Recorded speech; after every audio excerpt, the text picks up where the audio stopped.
I hope Melly ain't this reckless, because if this FaceTime video is real, this is bad. I want y'all to watch this clip, and after that, we're gonna break down why I think it's real and why people are calling it fake, saying that it's AI. And I want y'all to stay to the end, because later I'm gonna talk about the whole entire conversation Mariah and her mom had with Detective Moretti, word for word, everything that was said.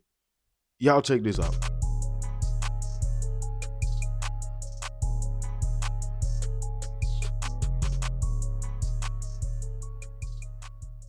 Now, that clip right there is supposedly someone sitting behind a person FaceTiming Melly at a basketball game.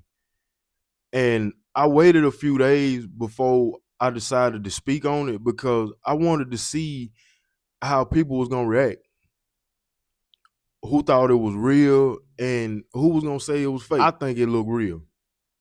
That's just me. That's just me. And the reason why I say that is because if you look at Melly in that video, Melly looked the same exact way he looked when we saw him in court. Clean cut, lighter complexion, different demeanor. And that actually makes sense if you think about it. Like, imagine not having sunlight, alcohol, drugs, tobacco, none of your vices at all for almost 8 years. You locked in a confined space most of the day, not by choice. Your skin gonna start to change too. Your mannerism gonna change. Your whole appearance gonna change. So no, to me, that don't look like no AI. That look like a real human being who just been sitting behind a wall and ain't had no sunlight in a long time. But here's the problem. If that really is Melly, this video creates two serious issues. Two. And the first one is quite obvious. If that's really Melly, how did he make that call? That's the real question I got, because we keep hearing he don't got no communication privileges. People keep saying that he ain't spoke to his own mama in like forever. So how are you able to FaceTime? Because that don't look like no jail phone. That just me. I'm just being real. That don't look like no jail phone. That look like an iPhone FaceTime call. And if that is real, that just show you that Melly keep continuing to make things harder on himself, on his own, like on his damn self. That's exactly why, to me, I feel like people are pushing the AI narrative. Not because they for sure that it's fake. I believe that they just wanted to be fake. And if that was Melly, I'm gonna keep it all the way 1,000. Whoever he was FaceTiming, that's the real goofball in this situation. You the real goof troop, the real goofy, not Melly. Now, him being on the call true enough and having a phone in his cell, if that was him, that's all on him. But people love to low-key flex when they know somebody famous, especially when you just regular smuggler. When you the regular person, and that's human nature. I feel like that's human nature, but pulling out a phone in the public to show you FaceTiming somebody who fighting serious charges in Melly, that's clout chasing. Whether you mean any harm or not, that's clout chasing.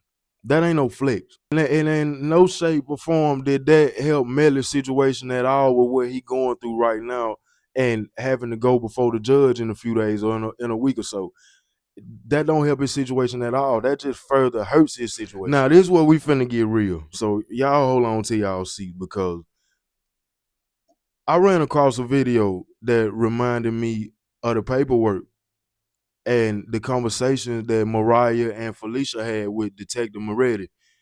And man, Mariah had to been scared of Melly at the time when this stuff was going on, like genuinely scared. And my question is, if was she scared because who Melly is just as a person, like reading this stuff, or was she scared of him because what happened to Sack and Juvie? So I'm gonna slow this down right here, slow the screen down, and let y'all read this conversation between Felicia Holmes and Detective Moretti, because it make my brain hurt. I'm gonna be real to read how this lady talk, man. It, man, she too fucking old to talk like that. I'm sorry. But in this conversation right here, what you will see is her basically talking to him and explaining to the detective everything that happened the night that Sack and Juvie got murdered. So she giving him the whole rundown, basically explaining 4 in the morning, her daughter woke up screaming, and she was trying to see what was going on because she was on FaceTime with Melly, and Melly was saying that somebody had just shot their car up. And when she asked him who shot the car up, he was like he didn't know because he was hiding and they were still out there. And she asked him what Sack and Juvie was, and he said that Sack and Juvie, he didn't know where they were. They might still be in the car, but he think they dead. So she said, "You think they dead?" And that kind of spooked her. Next thing you know, she get on the phone and call Jamie. When she called Jamie, she gave Jamie the whole rundown and tell Jamie exactly what Melly told her on the phone.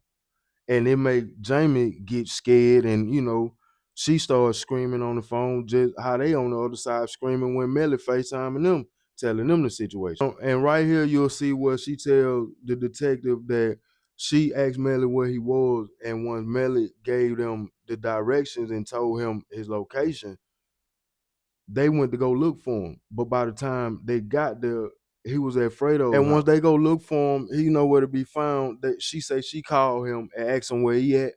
He said he's at Fredo Bain's house. Say she don't know his address, but she sure blank knows it, which is Mariah. She'll have to go through her phone and see, but she doubt if she got it because she didn't save it. And she also made it clear that Melly stays in the same neighborhood as Fredo Bain. They stayed in the same neighborhood. This is the text message I'll show you, the text screenshot that she sent me of him threatening her and why I wanted her to leave Mariah. And this was over a fight. Holmes, yeah. Mariah, okay. So I guess right here where he read the text message when she showed him the screenshot. It say, "Let's play you take shoes. I take lives on my mama. Let's play I live for this devil shit. God, bitch, I'ma ride with the devil on this one." And she screenshotted that. Right there, I think that's a screenshot that Felicia is showing the detective from in her phone where Mariah sent her Melly sending threats saying that he gonna do something to her. Y'all keep that in mind. She screenshotted that, Holmes, yeah, she screenshotted that. Moretti, he's still using the same number, the 9807. Mm-hmm. I know he's got a new phone. I'm thinking he may also be using that text app. And that's too. Exactly right there why I say everything about this witness tampering case, it's just funny to me, man. It's funny. Because what changed with Felicia all of a sudden? Just think about what I'm asking you people. Like, what changed all of a sudden? The reason what made her go on the stand, and when she get on the stand, she changed her whole story. She act like she don't remember nothing that she said in her statement. When y'all went and found this man, he ain't come looking for y'all. He knew some stuff, but y'all came looking for him because y'all was scared. Y'all was in fear of something. In my mind, I just wonder, like, what was it that had y'all in so much fear, or what made you go to the detective the way that you did? Because when you think about Melly reaching out to these people from behind the wall, it made me feel even more that a lot of that stuff that he was saying, it was coded and it was somewhere a threat, low key.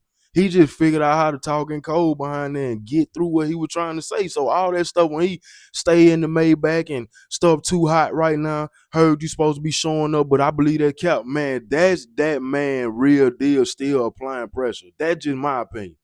Not accusing him of nothing. That's just my opinion. Because I hate when people try to act like what I'm saying is so factual. No, I'm just giving my opinion from my point of view, just like any other blogger would. When I look at it, that's what I see. And I said that from day one. So if anybody come over here and you take one thing from the first video you saw and you feel like I'm trying to spin something or I sound crazy, it may sound crazy to you because you haven't been watching the whole series. So I advise you and I encourage you to take time when you get done watching this video to go watch the whole series that I've been doing on Melly up until this point right here, because everything that I'm talking about, the ones that know, the ones that's in the comments and they get what I'm saying, or they can talk and piggyback off of the old, videos or the last video, they know what's going on. They see what I'm putting down. And I'm not trying to spin no narrative. I'm not trying to pin this man to the wall and falsely accuse him of nothing. I'm going strictly off of the things that I'm reading in the videos that I'm watching and the stuff that people are saying. What the family is saying, I made that clear from day one, Juven's father. And when you hear people like Mariah and her mom, it's like, man, I'm gonna ask y'all one more time. Why do you think this lady got on the stand and flipped her story so fast the way that she did? When she went to this detective like that in the beginning, and you notice her whole lifestyle changed, and when they went looking for her, they come, get a little follow-up on some of this stuff and try to get her to, take the stand or whatever case. They had to go find her. They had to search high and low. This lady was in the Virgin Islands. Well, she had to quit her job, then moved out her house and everything. Now, some might look at that and she might have been on the run, or she might have been enjoying the fruits of something that she was promised. I'm gonna just say it like that, because in the midst of me making this video right here, the state just filed another motion. The number one thing that they looking into, well, one of the key things that they looking into is all of Mariah Hamilton's money transactions. The cash app that Boylan sent her, money that Melly sent to her mom. Just wait till I drop this next video, man.